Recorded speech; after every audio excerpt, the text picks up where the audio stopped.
다 우리가 교회 안에서 수고와 봉사를 하고 있는데, 특별히 이렇게 예배를 위해서 늘 애쓰는 우리 찬양대, 또 찬양단, 또 한 해 동안 수고를 많이 했는데, 또 우리 김봉녀 집사님이 또 이렇게 또 지휘를 잘 해주시고, 또 우리 박혜련 집사님 또 반주를 잘 해주셔서 이렇게 또 평안한 가운데 찬양대가 잘 세워져 온 줄 믿습니다. 우리 모든 우리 찬양대, 찬양단 위해서 우리 한번 박수 한번 하도록 한번 하겠습니다.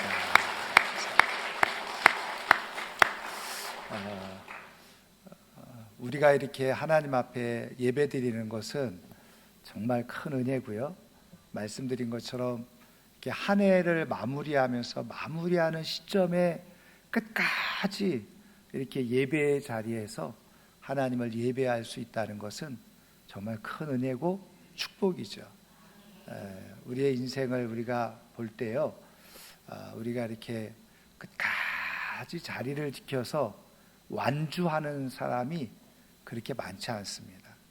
그런데 오늘 이렇게 2019년 끝까지 마지막 자리에서 자리를 지키고 이렇게 믿음의 경주를 올해까지 잘 하신 여러분들에게 우리 하나님의 크신 은혜와 축복이 넘쳐날 줄 믿습니다. 아울러서 이제 2020년 이후 또 더 나아가서 우리가 하나님이 부르시는 그날까지 여러분 그렇게 기도하시는 것도 참 좋을 것 같아요. 물론 우리의 뜻과 의지대로 다 되는 것은 아니지만 우리가 누워서 부르심을 받기보다 예배 자리에서 하나님의 부르심을 받기를 그렇게 여러분 기도하시고, 그래서 우리가 끝까지 건강한 몸으로 모세처럼 눈이 흐리지 아니하고 몸이 쇠약하지 않은 가운데 하나님 앞에 예배 자리에 있다가 하나님의 부르심을 받는 그런 복된 축복이 오늘 이 아침에 나온 여러분들에게 다 있기를 주님의 이름으로 축원합니다. 여러분, 고대 그리스 신화 중에 시지프스 신화라는 이야기가 있습니다. 아시는 분들 잘 아시겠지만 이 시지프스라고 하는 사람은 다 꾸며낸 인물이죠.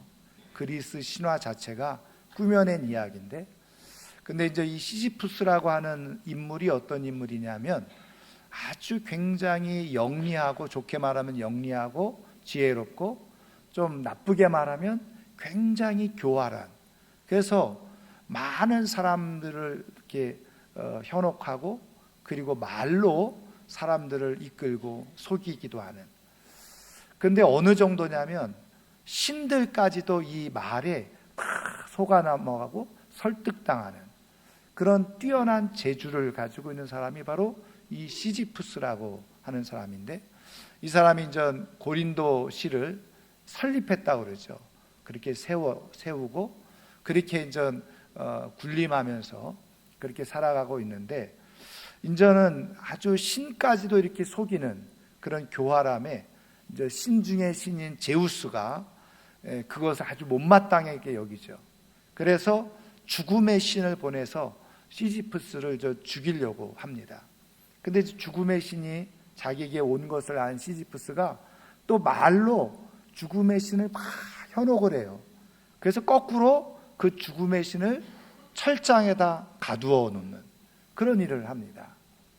그러니까 제우스가 볼 때 얼마나 화가 나요? 그래가지고 이번에는 그냥 지옥으로 보낸 겁니다. 지옥으로 보냈더니 그 지옥의 신인 하데스가 그 전 시지프스를 맞이했는데, 또 이 하데스조차도 말로 막 현혹을 시키고 설득하고 그리고 이야기를 해가지고 그 지옥에서조차도 거기서 탈출하고 풀려나오는 거예요. 그래서 이제 이 땅에 와서 아주 그냥 부귀영화를 누리면서 장수를 하는 거죠. 또 제우스가 볼 때는 아주 못마땅하고 기분이 나빠요. 그래서 마지막 최악의 형벌을 이 시지프스에게 내리죠. 그 형벌이 뭐냐면 어마어마하게 큰 둥근 바위 덩어리를 산 꼭대기에다가 밀어서 올리는 일을 하는 겁니다.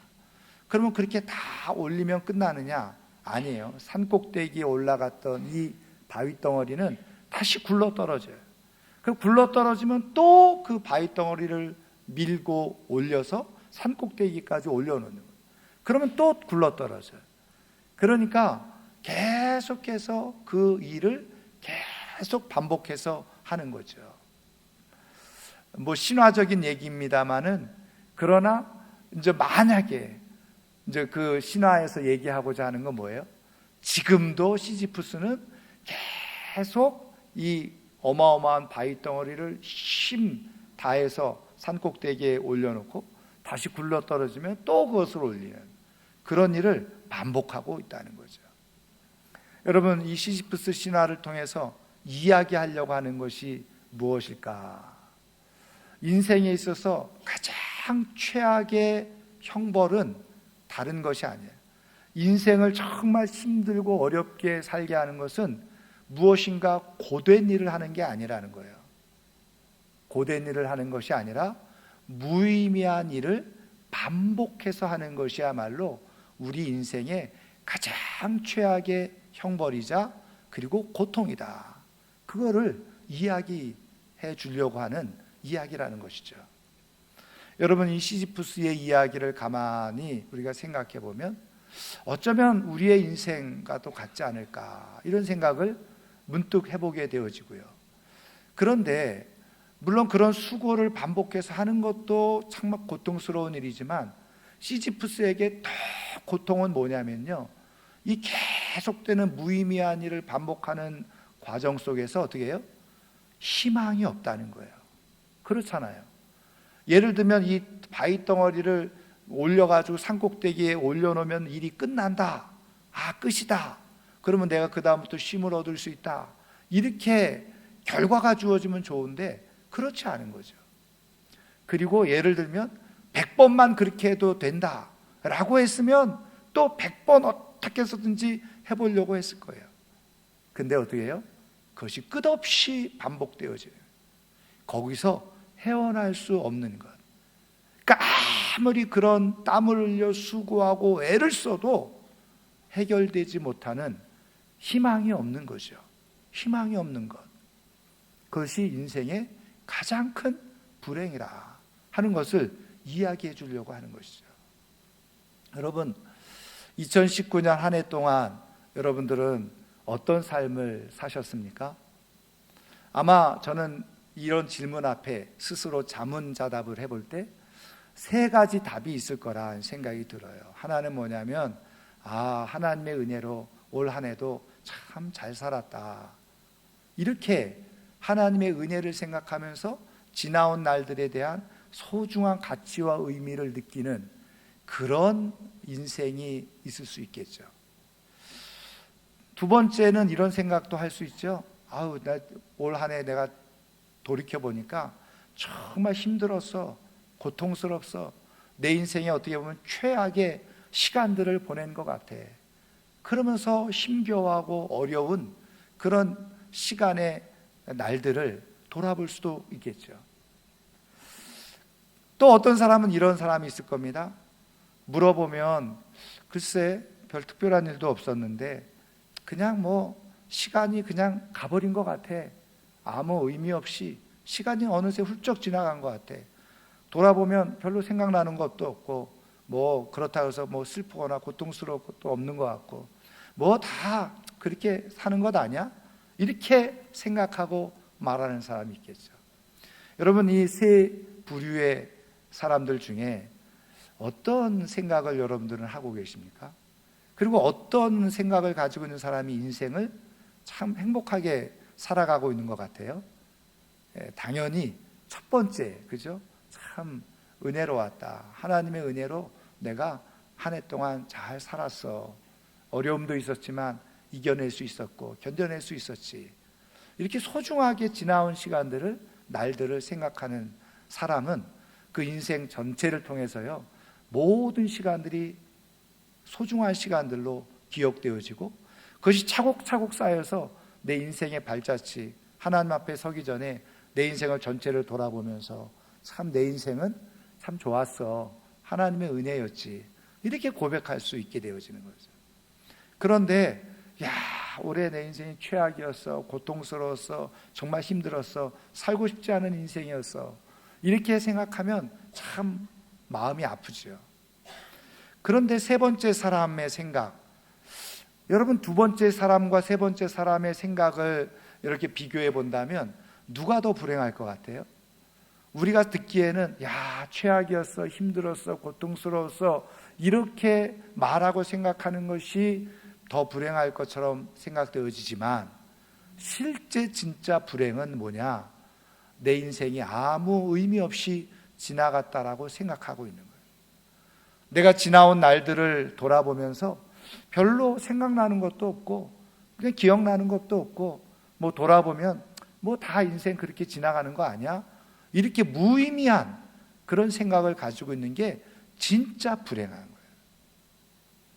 저는 우리가 이왕에 우리에게 주어진 인생에서 삶을 살아갈 때 두 번째 생각도 아니고 세 번째 생각도 아니고 첫 번째, 어쨌든 지나온 날들 속에서 하나님의 은혜로 이렇게 지낼 수 있었어, 버틸 수 있었어, 이겨낼 수 있었어, 하나님의 은혜가 참 감사해. 그러면서 내 인생에 지나온 날들 속에 하나님의 은혜의 깃발을 끊임없이 꼽을 수 있는, 그래서 하나님 앞에 서기 전에 돌아올 때 수많은 은혜의 깃발들이 내 인생 가운데 꽂혀져 있는 것을 기억하고서 정말 내 인생이 참 그래서 아름다웠다 고백할 수 있는 하나님의 사람들 되기를 주님의 이름으로 축원합니다. 그러면 어떻게 우리의 인생을 돌아보면서 그런 고백을 할 수 있을까?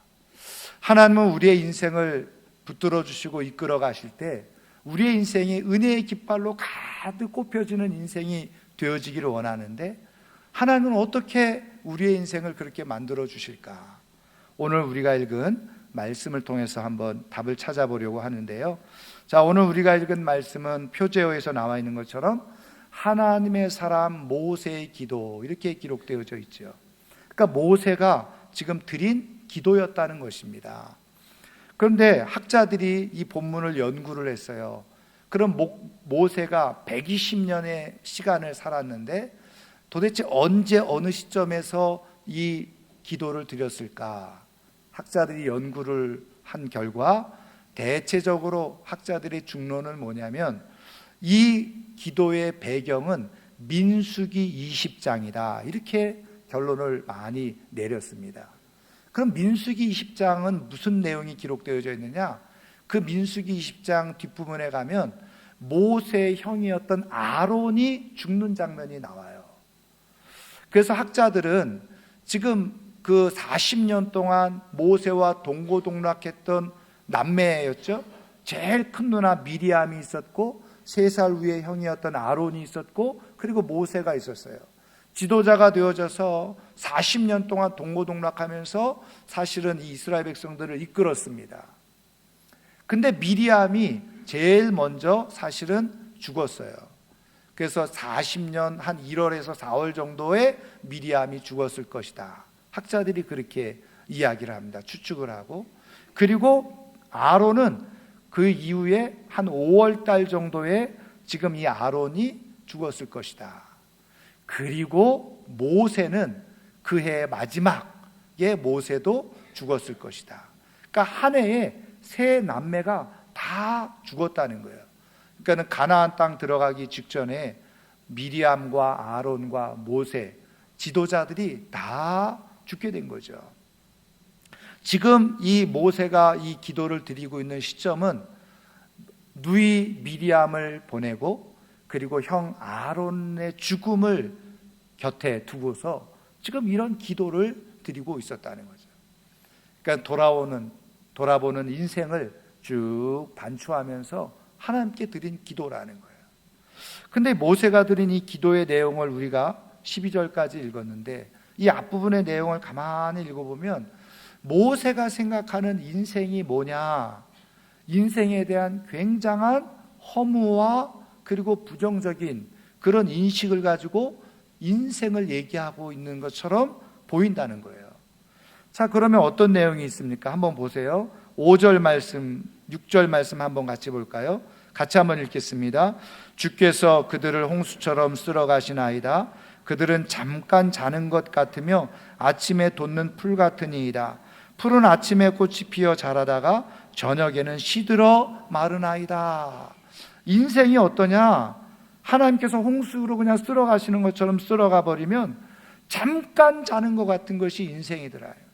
그러니까 모세가 120년의 어마어마한 인생의 시간을 보냈는데 그 자리에 서 보니까, 그리고 미리암 그리고 형 아론 보니까 자기보다 훨씬 많은 연수를 살았는데, 그때는 함께 정말 힘들게 인생을 같이 걸어올 때는 영원히 살 것 같았어요. 함께 영원히 지날 것 같았어요. 그런데 미리암도 죽음을 맞이했고 아론 형도 죽음을 맞이했고 자기도 이제 몇 개월 후면 죽음을 맞이해야 될 처지에 놓여져 있는 거예요. 그런데 지나온 시간들을 보니까 말 그대로 오늘 말씀한 것처럼 잠깐 자는 것 같은 그런 시간이 지나간 것처럼 느껴졌다는 거예요. 인생의 깊은 허무가 이 모세 마음속에 들어온 거죠. 그것만이 아닙니다. 여러분 9절 10절 한번 말씀 더 볼까요? 자, 9절 10절 같이 읽습니다. 우리의 모든 날이 주의 분노 중에 지나가며 우리 평생의 순식간에 다하였나이다. 우리의 연수가 70이요 강건하면 80이라도 그 연수의 자랑은 수고와 슬픔뿐이요 신속히 가니 우리가 날아가나이다. 신속히 가니 날아가는데 여기 보세요. 우리의 연수가 뭐로 돼 있어요? 수고와 슬픔뿐이라. 순식간에 날아가는 인생인데, 그냥 눈 깜짝할 새에 지나갔던 인생인데 거기에 남은 흔적은 뭐라는 거예요? 수고와 슬픔뿐이다. 여러분, 인생을 산 다음에 내 인생이 눈 깜짝할 사이에 지나갔는데 내 인생은 진짜 수고, 슬픔 그것밖에 없었어. 여러분, 이렇게 인생을 얘기한다면 그 인생이 얼마나 불행한 인생이에요. 여러분, 근데 이 고백이 하나님을 모르는 사람의 고백이 아니라 누구의 고백이라고요? 하나님의 사람 모세의 고백이라네요. 여러분, 모세가 어떤 사람이에요? 하나님의 사람이라고 말하기도 하고 하나님과 대면하여 이야기했던 사람이고 하나님과 동행했던 사람이죠. 여러분, 인간적으로 보면 모세처럼 대단한 인생을 살았던 사람도 찾아보기 어려워요.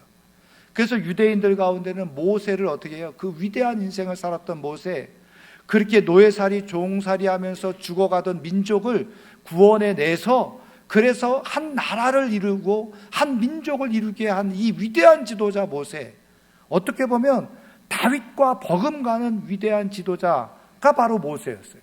그래서 히브리서를 보면 유대인들 중에는 모세를 마치 신처럼 숭배하는 그런 사람들까지도 있을 정도였습니다. 그런 위대한 인생을 살았던 모세가 지금 그 두 누이와 그리고 형의 죽음을 목격하고 이제 자기도 곧 하나님의 부르심 앞에 있을 것이라는 그런 상황 속에서 죽음을 보면서, 죽음을 기다리면서 자신의 인생을 돌아볼 때 눈 깜짝할 사이에 지나갔던 인생이요, 그 인생이 수고와 슬픔뿐이라, 이렇게 고백하고 있는. 여러분, 하나님께서 지금 이것을, 이 모세의 이 고백을 하나님 고스란히 하나님의 말씀으로 담아 놓으시고 이것을 오는 모든 세대에 이 말씀을 계속해서 읽게 하시고 보게 하신 그 하나님의 의도, 하나님의 마음이 무엇일까요?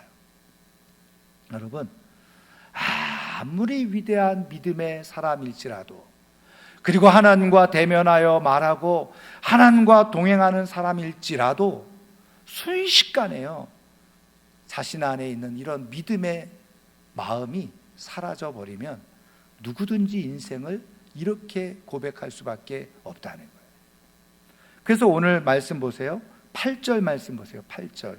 자, 8절 말씀 한번 다 같이 읽어볼까요? 주께서 우리의 죄악을 주의 앞에 놓으시며 우리의 은밀한 죄를 주의 얼굴빛 가운데 두셔 싸우니, 이래요. 그러니까 보세요. 우리의 죄악을 주의 앞에 놓으시고 우리의 은밀한 죄를 주의 얼굴빛 가운데 두셨사오니 그 죄로 말미암아서 우리의 날들이 이렇게 잠깐 지나갈 것 같은 그런 시간들 속에서 수고와 슬픔뿐이라는 그런 생각을 갖게 한다는 거예요.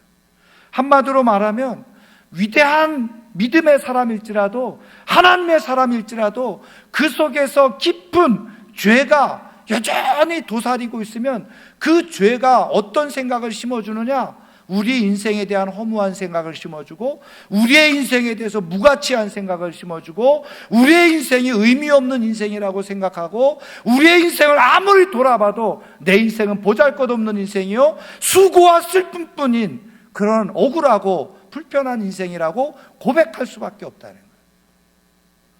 죄를 가지고 있는 인생, 죄 아래 죄로 시달리는 인생의 고백은 늘 인생에 좋은 것을 고백할 수가 없다는 거예요.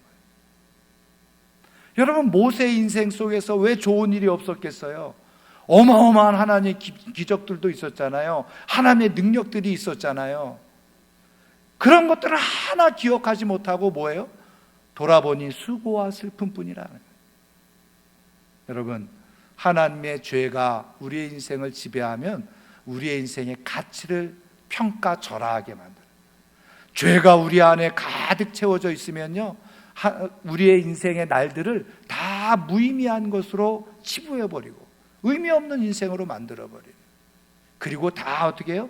부정적인 생각, 안 좋은 생각만 자꾸 차고 넘치게 해요. 그래서 인생을 부조리하게 느끼게 하는, 살만한 인생으로 여기지 않게 만들어버려요. 그것이 바로 죄가 우리 안에서 행하는 일이라는 거죠. 여러분, 미국의 유명한 저술가로 활동하고 있는 맥스 루케이도라고 하는 분이 계세요.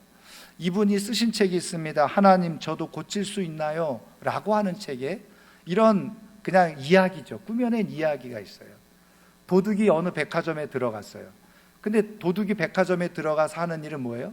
물건을 훔쳐내는 일인데 물건을 훔치지 않았어요. 그리고 막 거기서 왔다 갔다 하면서 뭔가를 하고 나왔단 말이에요.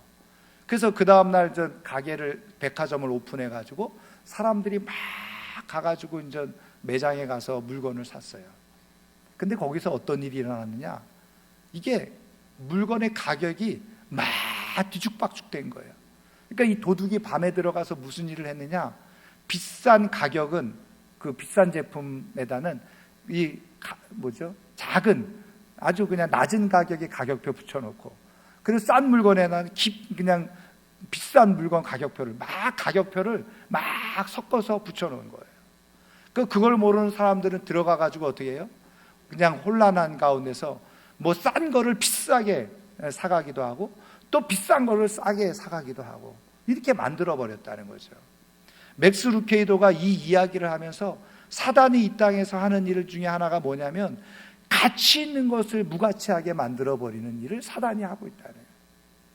그러니까 사단의 지배 아래, 죄 아래, 지배 아래 살아가는 인생은 인생의 가치의 깊은 의미를 깨닫지 못하고 인생을 무가치하게 생각하게 하고 살아가게 만들어버린다는 거예요. 그래서 지나온 내 인생을 생각할 때 내 인생은 뭐 별 볼 일 없는 인생이었네, 무가치한 인생이었네, 아무것도 좋은 거 생각나지 않네, 수고와 슬픔뿐이라고 생각하게 합니다. 여러분, 우리가요 아무리 대단한 믿음을 가지고 있어도 어느 순간 우리의 믿음이 사라지고 죄가 나를 지배하기 시작하면 우리도 인생을 무의미하게 자꾸 생각해요. 허무하게 생각해요. 내 인생 자체 살아온 것을 무가치하게 자꾸 느끼게 만들어요. 그래서 뭐예요? 자꾸 후회만 하는, 그래서 인생을 돌아보면서 한숨만 푹푹 쉬게 만드는, 그게 바로 죄, 우리 안에 있는 죄. 우리가 하나님을 모르고 죄 가운데 살아갈 때 그 인생은 끊임없이 무가치하고, 그리고 더 나아가서 앞으로 주어진 인생에 대해서도 희망과 기대가 없이 그냥 살아가는 날들이 되어지는, 우리 하나님은 우리의 인생을 그렇게 놓아주지 않으시죠. 그럼 어떻게 우리의 인생을, 정말 우리의 인생이 소중하고 가치 있고 내 지나온 날들이 대단한 업적과 위대한 일들이 없다고 하더라도 그 인생의 발자국 한 자국 한 자국에 하나님의 놀라운 은혜의 그런 손길들이 있었음을 깨닫고 돌아보면서 수고와 슬픔뿐인 인생이 아닌, 내 인생은 하나님의 은혜의 손길로 인도되어진 인생이었어. 하나님께서 이렇게 우리의 인생을 인도하기를 원하시는데, 그럼 하나님의 방법이 뭐예요? 바로 12절에 나와 있어요. 자, 12절 말씀 우리 다 같이 한번 읽겠습니다. 우리에게 우리의 날 계수함을 가르치사 지혜로운 마음을 얻게 하소서. 아멘. 모세가 하나님 앞에 자기도 모르는 사이 이렇게 인생에 돌아온 인생에 대해서 깊은 허무와 그리고 푸념 속에 있을 때, 이거는 하나님이 주시는 마음이 아니지 깨닫고 고백하는 게 뭐예요? 하나님, 우리의 날을 잘 계수하게 하시고 지혜로운 마음을 우리에게 주십시오. 그렇게 기도하고 있어요. 여러분, 이렇게 삶을 내가 오해하고 잘못 알고 있을 때 하나님을 향해서 그것을 바르게 깨닫게 해달라고 기도하는 것만으로도 큰 은혜인 줄 믿으시기를 주님의 이름으로 축원합니다. 그러니까 이것은 하나님께서 모세에게 주신 마음인데, 지혜로운 마음을 얻게 되어지면 이 문제가 해결된다는 거죠. 하나님의 지혜가 정확하게 주어지게 되어지면 이 문제가 해결되어질 수 있다는 거예요. 그러면 하나님의 지혜가 도대체 뭐냐는 거죠. 그것을 한마디로 설명해 주고 있는 성경 구절을 우리가 찾아보면, 자, 우리 고린도전서 신약 성경을 한번 찾아보겠습니다. 고린도전서 2장 6절부터 8절까지의 말씀입니다. 자, 신약 성경 264페이지, 265페이지에 있어요. 고린도전서 2장 6절부터 8절. 자, 우리 다 같이 한 목소리로 한번 같이 읽겠습니다. 그러나 우리가 온전한 자들 중에서는 지혜를 말하노니 이는 이 세상의 지혜가 아니요 또 이 세상에서 없어질 통치자들의 지혜도 아니요 오직 은밀한 가운데 있는 하나님의 지혜를 말하는 것으로서 곧 감추어졌던 것인데, 하나님이 우리의 영광을 위하여 만세전에 미리 정하신 것이라. 이 지혜는 이 세대의 통치자들이 한 사람도 알지 못하였나니 만일 알았더라면 영광의 주를 십자가에 못 박지 아니하였으리라. 아멘. 그러니까 하나님의 지혜가 있고 이 세상의 지혜가 있는데, 이 세상의 지혜로는 하나님의 지혜를 알지 못한다는 거예요. 왜냐하면 하나님의 지혜는 본래 감추어졌던 거예요. 하나님께서 감추어졌던 이 하나님의 지혜를 드러내 보이셨다는 겁니다. 근데 그 드러내 보이신 하나님의 지혜가 뭐냐? 바로 영광의 주님 예수 그리스도라는 거예요. 그러니까 여러분, 예수 그리스도를 깊이 알고 예수 그리스도를 영접하고 예수 그리스도를 믿는 믿음 가운데 삶을 살아가는 사람들은 인생에 대한 새로운 해석을 하게 되어지고, 그리고 자기에게 주어져 살아갈 날들에 대한 새로운 기대와 소망을 갖고 살아가는 것이 지극히 정상이라는 거예요.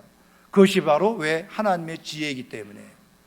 여러분, 예수 그리스도가 우리를 향해서 우리의 인생을 해석할 수 있는 하나님의 지혜가 되심을 믿으시기를 주님의 이름으로 축원합니다.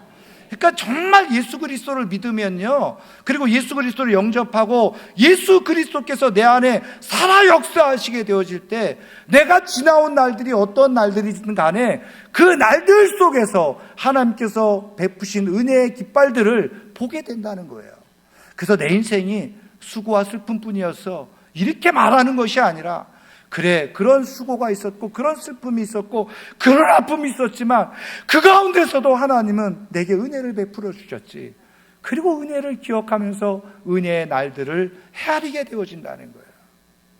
그런데 예수 그리스도를 믿으면서 예수 그리스도를 믿는다고 하면서 은혜의 날들을 헤아릴 수 없다.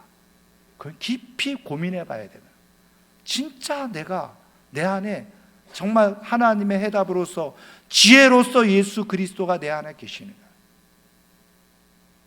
예수 그리스도 안에 있는 사람들, 예수 그리스도를 믿는 믿음 가운데 있는 사람들은요, 인생에 대한 새로운 계시, 시각이 열려지게 되어져요. 그래서 세상처럼 대단한 인생을 살아지 않았어요. 너무나도 지극히 평범한 인생, 아무도 알아주지 않는 인생을 살아온 것처럼 보여져요. 근데 아세요? 그 안에 예수 그리스도의 통해서 주시는 지혜, 그 지혜로 눈이 열려져서 내 인생을 보니까 지극히 평범하고 아무것도 일어나지 않는 인생처럼 보였는데, 거기에 하나님의 은혜의 시간들이 내 인생의 날들 속에 순간순간 들어있다는 것을 보여지게 되고 깨달아지게 돼요. 그래서 하나님께 감사하죠. 그리고 앞으로 주어질 인생길에서 하나님께서 어떤 계획을 가지고 내 인생을 이끌어 가실까에 대한 소망과 기대를 가지고 내 인생을 바라보게 되어요. 그래서 끊임없는 소망을 가지고 인생의 날들을 바라보면서 살아가게 되어지는 역사가 일어나게 되어져요. 저는 오늘 2019년을 마무리하는 우리 사랑하는 성도님들이 정말 우리의 인생에 참 지혜가 되시는 예수 그리스도로 말미암아서 계시와 그리고 지혜의 영이 활짝 열려짐으로 말미암아 하나님께서 우리의 인생 가운데 베푸신 은혜의 날들을 헤아리고 앞으로 하나님께서 계속해서 은혜의 날들로 우리의 인생을 채워가실 것을 소망할 수 있는 하나님의 사람들 되기를 주님의 이름으로 축원합니다. 이제 말씀을 마무리하려고 하는데요. 여러분, 일본의 그 1994년도에 노벨 문학상을 수상한 분이 계세요. 오에 겐자부로라고 하는 분인데, 일본에서는 두 번째 노벨 문학상을 수상했던 분이고, 전체 동양에서는 인도의 타고르라고 하는 시인 다음으로 세 번째 그렇게 노벨 문학상을 탔던 분이에요. 이분에 대한 평가는 평론가들이나 모든 대중들에게 다 인정을 받고 사랑을 받았던 사람이 바로 오에 겐자부로라고 하는 사람이라는 거죠. 근데 이제 이분의 인생이 말 그대로 잘 나가는 인생이었어요. 대학을 졸업하고 이제 문학가로서 등단했을 때 그가 작품을 쓸 때마다 사람들이 신선한 작품이다 그러면서 환호하고 또 사람들 또 평론가들도 아주 그냥 좋은 평가를 하는, 그래서 그 문학계에 뜨는 신성, 새로운 별처럼 그렇게 등장을 했어요. 그러니까 모든 것이 너무너무 다 좋았죠. 게다가 1960년도에 사랑하는 아내를 만나서 결혼을 하고 아름다운 가정도 이루었어요. 그러니까 모든 것이 순탄한 그의 인생 가운데 1963년도에 이 부부 사이에서 아들이 태어났습니다. 근데 이 아들이 뇌가 바깥으로 흘러나오는 그 엄청난 장애를 가지고 태어난 거예요. 모든 의사들은 살릴 수가 없고 이 아이가 살아날 수도 없다라고 그렇게 얘기를 한 겁니다. 그의 고백대로 보면은 그 인생의 깊은 어둠의 불면의 시간들을, 불면의 날들을 그가 보내게 되어져요. 이 아들을 두고 어떻게 할 것인가 고민하다가 수술을 하게 되어지죠. 수술을 해도 의사들의 얘기는 뭐냐면 평생 식물인간으로 살아갈 수밖에 없을 거다, 그렇게 진단을 내린 거예요. 그래도 수술을 감행을 하죠. 수술을 감행을 해서 회복이 되긴 했는데 IQ가 65밖에 되지 않아요. 뇌를 수술을 했으니까 언어장애가 왔고 그리고 발달장애가 왔어요. 행동장애가 오고 자폐증이 오고 어떻게 보면 인생으로서는 재구실을 할 수 없는 그런 인생이 되어지고 만 겁니다. 근데요, 이 아들을 두고 경험하면서 그가 새로운 작품을 하나 써요. 그게 뭐냐면 개인적인 체험이라고 하는 작품이에요. 자기가 지금 이 아들을 두고 경험했던 것을 그대로 소설 형식으로 옮겼어요. 그리고 비슷한 얘기들을 소설로 다 써낸 겁니다. 근데 결국은 이 개인적인 체험이라고 하는 이 작품을 통해서 그가 노벨 문학상을 받게 되어지는 그런 계기가 되어졌죠. 근데 이 오에 겐자부로가 어떻게 그런 깊은 어둠의 시간들을 그렇게 지나서 이런 작품을 써낼 수 있었느냐? 그가 고백한 그대로 깊은 불면의 밤을 보내고 있는 가운데 누군가를 통해서 하나님을 듣게 되어졌어요. 예수 그리스도를 소개받게 되어졌어요. 그가 예수 그리스도 안에, 하나님 안에 깊이 들어가서 하나님을 대면하고 예수 그리스도를 구주로 영접하기 시작했죠. 그런데 예수 그리스도를 구주로 영접하고 그리고 예수님을 통해서 자기에게 주어진 인생, 말씀을 통해서 자기에게 주어진 인생의 자리를 가만히 살펴보니까 지나온 시간 속에서 잘못되어진 것이 없는 거예요. 그러니까 심지어는 자기의 이런 장애를 가지고 있는 아들조차도 하나님의 은혜의 시간이었다는 것을 발견하기 시작해요. 그리고서 책을 쓴 겁니다. 소감을 발표할 때, 노벨 문학상을 받고 소감을 발표할 때 이 오에 겐자부로가 이렇게 얘기를 하죠. 내가 절망으로 생각했던 이 아들이 이름이 히카리입니다. 히카리. 내가 절망으로 생각했던 이 히카리는 내 문학의 빛이었고 내 인생의 빛이었습니다. 히카리라고 하는 이름이 빛이라는 뜻이라는 거예요. 그리고 이렇게 얘기하죠. 그 아이로 인해 나는 비로소 하나님 앞에 있게 되었고, 그리고 새로운 문학을 시작할 수 있었습니다. 그 오의 히카리, IQ가 65밖에 되지도 않고, 그리고 언어장애와 행동장애, 자폐증까지 앓았던 이 아이. 근데 이 아이를 믿음으로 양육하기 시작한 거예요. 근데 이 아이가 다른 거는 다 지능이 낮으니까 어떻게 할 수 없는데, 신기하고 놀라운 것은 뭐냐면 클래식 음악만 들려주면 애가 너무 잘 있는 거예요. 그리고 그걸 너무너무 좋아하는 거예요. 계속 듣고 싶어 하는 거예요. 그래서 계속 클래식 음악을 들려줬는데 이 아이가 어떻게 바뀌어졌느냐, 그것을 듣고 오선지에다가 악보를 그리기 시작해요. 지금 그 작곡가로서 그렇게 지금 활동하고 있다는 거죠. 기적이죠, 기적. 근데 이 오의 그 히카리가 이렇게 고백을 했다는 거예요. 아버지가 내 인생의 빛이었습니다. 아버지는 그 장애 아들을 향해서 그 아들이 내 인생의 문학의, 내 인생의 빛이었다고 고백을 하고, 그 장애를 가지고 있는 아들은 아버지가 내 인생의 빛이었다라고 고백을 하고. 여러분, 이러한 역사가 누구로부터요? 하나님을 알지 못했을 때는 모든 것이 어둠이었고, 모든 것이 부조리했고, 모든 것이 허무했어요. 내 인생에 왜 이런 일이? 근데 예수님을 알고 지나온 인생을 다시 반추해 보니까 거기에 하나님의 손길들이 있었어요. 그런 아들을 주셨는데 그런 아들에게도 하나님의 손길이 있었던 거예요. 그리고서 하나님의 마음을 품고 아이를 돌보고 기도하고, 그리고 아이를 향한 새로운 소망을 품고 지나온 날들이 하나님의 은혜의 깃발이 꽂혀있는 날들이요, 앞으로 진행될 날들이 하나님의 은혜의 깃발이 수없이 꽂힐 날들이라는 것을 이 오의 겐자부로가 보게 된 거죠. 사랑하는 성도 여러분, 예수 그리스도 안에 계시기를 주님의 이름으로 축원합니다. 예수 그리스도 안에 하나님께서 주시는 지혜를 가지고 내 인생의 지나온 시간들을 볼 수 있기를 주님의 이름으로 축원합니다.